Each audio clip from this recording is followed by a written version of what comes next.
जीरापुर नामक गांव के पास एक घना जंगल था। उस जंगल में एक चुड़ैल का बसेरा था। वो चुड़ैल वहां से निकलने वाले लोगों के साथ चल देती और उनके घर जाकर उन्हें परेशान किया करती थी। गांव के लोग उस चुड़ैल से बहुत परेशान हो चुके थे और किसी न किसी तरह उससे छुटकारा पाना चाहते थे। एक बार दीपक अपनी पत्नी रीमा के साथ जंगल के रास्ते होते हुए अपने घर की तरफ जा रहा था।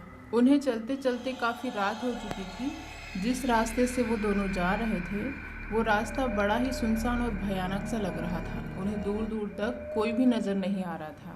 तभी दीपक को पायल के घुंघरू बजने की आवाज़ सुनाई देती है। वह पीछे पलट कर देखता है तो उसे कोई भी दिखाई नहीं देता। फिर वह अपनी पत्नी से बोलता है, अरे रीमा, मैंने तुमसे कितनी बार कहा है पायल उतार दिया करो, लेकिन तुम हो कि हर वक्त इन्हें पहनी ही रहती हो। अजी, आपको तो पता है ना कि मुझे पायल पहनना कितना अच्छा लगता है। और वैसे भी ये पायल मुझे मेरी माँ ने दी है, मैं नहीं उतारने वाली इसे। समझा करो, रात बहुत हो गई है और रात के समय इस रास्ते पर चोर लुटेरे घूमते रहते हैं। कहीं उन्हें तुम्हारे पायलों की आवाज आ गई ना तो वो तुम्हारी इन पायलों के साथ साथ सारे गहने भी लूट कर ले जाएंगे, समझी? अरे हाँ जी, आप सही कह रहे हो। मैं नहीं चाहती कि मेरे गहने चोरी हो।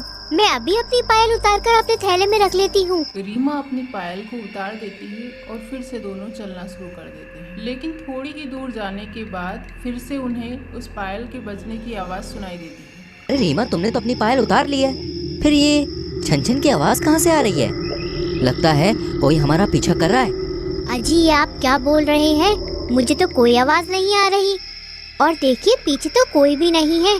शायद ये आपका वहम होगा। हाँ रीमा, शायद तुम ठीक कह रही हो।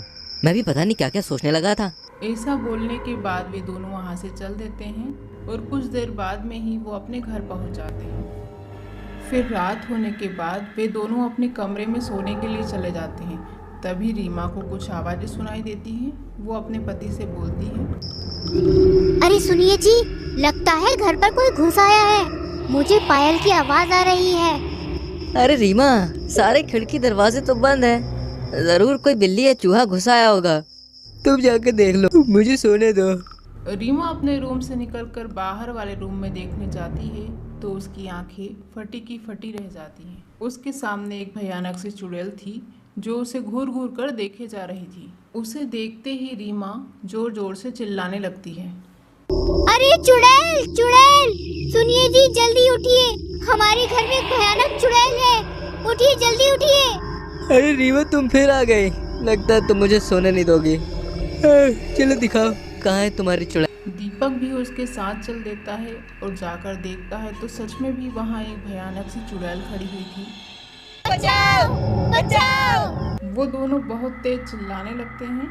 तभी गांव के कुछ लोग आकर उनसे पूछते हैं, अरे क्या हुआ? ऐसे जल्दबाजी में कहाँ भाग रहे हो? कौन चोर डाकू घुस आया क्या घर में? अरे बिरजू भाई, चोर नहीं, हमारे घर में एक भयानक चुड़ैल घुस आई है। उसने हम पर हमला भी कर दिया था। वो तो अच्छा हुआ कि हम लोग बच के निकल गए, वरना पता नहीं वो चुड़ैल हमारा क्या करती। भाई फिक्र मत करो, मैं अभी जाकर तांत्रिक बाबा को बुला के लाता हूँ। अब वो ही हमें इस चुड़ैल से बचा सकते हैं। फिर गांव के कुछ लोग जाकर तांत्रिक बाबा को बुलाकर लाते हैं। बाबा, हमें बचाइए, एक चुड़ैल हमारे पीछे पड़ गई है बाबा। उसने हमारे घर पर कब्जा कर लिया है। अब आप ही हमारी मदद कर सकते हैं बाबा, हमारी मदद कीजिए। बेटा, तुझे फिक्र करने की कोई जरूरत नहीं है। वो चुड़ैल जो कोई भी है, मेरी तंत्र विद्या के आगे वो टिक नहीं पाएगी। तुम सब यहीं रुकना। फिर तांत्रिक अपनी तंत्र विद्या के द्वारा चुड़ैल को अपने सामने बुलाता है। ओ मोर चुड़ैल, कहाँ है तू? सामने आ मेरे जल्दी से। तांत्रिक की बात सुनकर वहाँ चुड़ैल उनके सामने आ जाती है। आ गई तू? बहुत खूब, तूने लोगों को बहुत ज्यादा डरा दिया है। अरे तांत्रिक, मैंने तेरा क्या बिगाड़ा है? तू मुझे छोड़ क्यों नहीं देता? अरे चुप कर चुड़ैल, मैं तुझे ऐसी थोड़ी ना छोड़ दूंगा। वह चुड़ैल चिल्लाती रहती है, लेकिन तांत्रिक उसकी बजने वाली पायल को ले लेता है और चुड़ैल को एक बोतल में बंद कर लेता है। सुनो गांव वालों, अब तुम लोगों को डरने की कोई जरूरत नहीं है। वो चुड़ैल इस पायल के कारण तुम्हारे घर में आई थी और मैंने उस चुड़ैल को इसी पायल में कैद कर लिया है। अब तुम सब सुरक्षित हो। अब मैं यहाँ से चलता हूँ।